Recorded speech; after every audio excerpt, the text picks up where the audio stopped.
Welcome to the Teaching Autism and Special Education Community Podcast. Hi, I'm Nikki, a passionate special educator, autism advocate, resource creator with over a decade of experience, and you may know me as the face behind Teaching Autism. This podcast is your go-to place for practical tips, hands-on strategies, and inspiring and funny stories to support special educators all around the world, whether it's building independence, creating engaging lessons, or finding that elusive work-life balance. I'm here to help you thrive inside and outside of the classroom. Let's dive into today's episode and make a difference together. Hi friends, and welcome back to Teaching Autism and Special Education with Nikki, the face behind Teaching Autism. Today we're going to be diving into something that I feel like isn't really talked about enough in special education. And it's something that I've been touching on over the last few weeks in our podcast episodes as well. And that is shame. So not guilt, not consequences, shame. Because shame is actually one of the most powerful drivers of behavior in children, teens, and even adults at times as well. And if we don't recognize it for what it actually is, then we can accidentally escalate the very thing that we are trying to reduce. So let's dive in and unpack this properly, but quickly and sweetly. First of all, shame is not the same as guilt. A lot of people mix this up, but this is really important. Guilt says, I did something wrong. Shame says, I am wrong. Guilt can sort of motivate repair, whereas shame is triggering a threat. And when shame hits, that's when the nervous system activates. And when your nervous system activates, it can then trigger a fight, flight, freeze, or fawn response. So that means behavior can suddenly look like, out of nowhere, arguing, blaming others, shouting, refusing, laughing inappropriately, running away, shutting down completely, and even comments like, I don't care. Those aren't personalities and character flaws. That is actually down to that individual's nervous system responding to what they think is a social threat. Now, a lot of our autistic students may experience shame a lot more intensely, and that's sometimes down to the fact that many of our students will experience repeated corrections. So think of it through a day and think about how many times you correct a student or someone else that you know corrects a student. Think of things like, sit still. Look at me. Don't do that. That's not appropriate. That's not right. That's too loud. That's not how we do it. You're moving too much. You're wiggling. Over time, all of those comments build an internal message for the child. And what they're thinking is, I am too much. I am wrong. I don't fit in here. I don't belong here. There's something wrong with me. And even the most subtle things, like constantly redirecting them, they can all add up over time. So when a mistake happens, or if we draw attention to that student in front of everyone else, that can kind of feel like confirmation of those internal beliefs for our students. And that's going to be painful for them. And that pain is going to turn into behavior. So here is our cycle going on. Now, you might be wondering, what does shame look like in the classroom and why is this relevant to me, Nikki? So here are some patterns that you might notice in the classroom. You might have a student who gets one question wrong and then refuses to continue or take part after that. You might have a student who is corrected and then suddenly becomes really silly and really loud. You might have a student who is called out in front of peers that suddenly becomes aggressive. You might have a child who spills something and immediately shouts, "It wasn't me." You might have a student who is told to redo work, rip it up instead. And that's not always defiance. Sometimes it's an attempt to try and escape the feeling of shame that's going on inside them. And when shame hits, the brain perceives a social threat. So the behavior is escalated. Stress hormones are going to increase.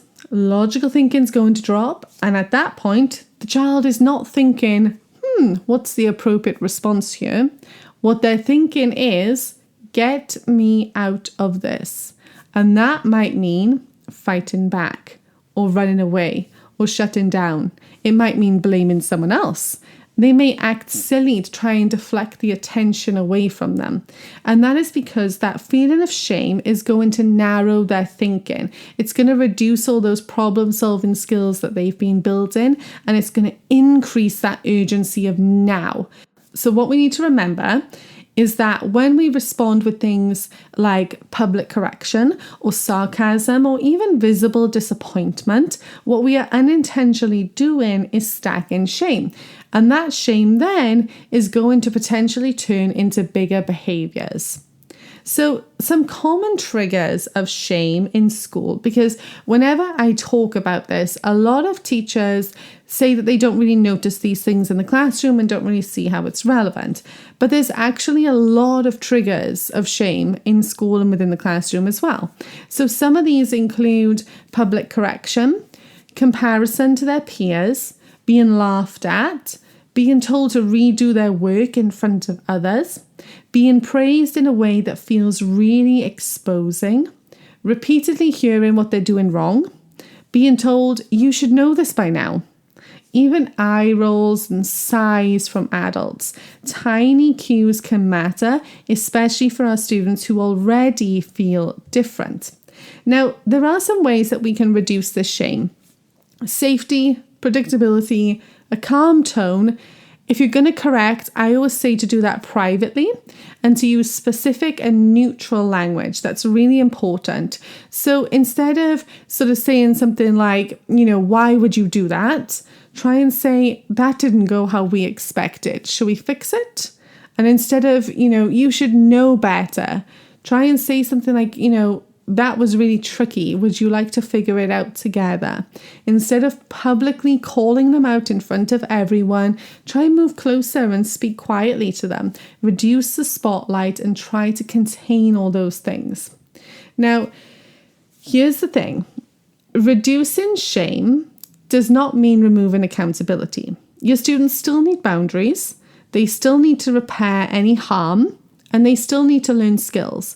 But what we can do is separate the behavior from their identity. That choice wasn't safe, not you're being naughty. We need to fix this, not what's wrong with you. Accountability works best when the nervous system feels safe enough to think. Now, for teens especially, they are particularly sensitive to social evaluation because peer perception matters very deeply to most teenagers. And having public corrections at that age can feel enormous. If you have ever seen a teenager go from calm to completely explosive in seconds after being corrected in front of peers, then shame is most likely in the mix. Lowering that public intensity, though, that can completely change how that goes down. Now, you are human. So if you have ever accidentally triggered shame and you're sitting here now realizing that, don't stress. We've all been there. We've all done this. We are all human. Mistakes are completely natural. The goal is not to be the perfect teacher or the perfect human, the perfect person. It's not. It's awareness and supporting each other and helping each other through things. So, what is the role of shame in behavior? For me, I feel like it can drive escalation. It can trigger shutdowns, it can fuel defiance, and it can even look like disrespect to a lot of people. But underneath it is actually usually a lot of vulnerability. So next time that a behavior seems much, much bigger than the mistake, I want you to kind of look around you and see, did shame just enter the room?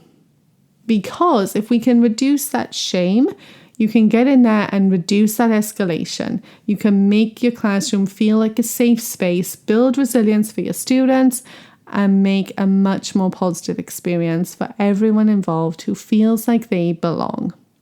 All right, friends, that was it for today's episode, keeping it nice and short and sweet and hopefully packed full of loads of helpful information for you. Thank you for listening, and I'll speak to you again soon.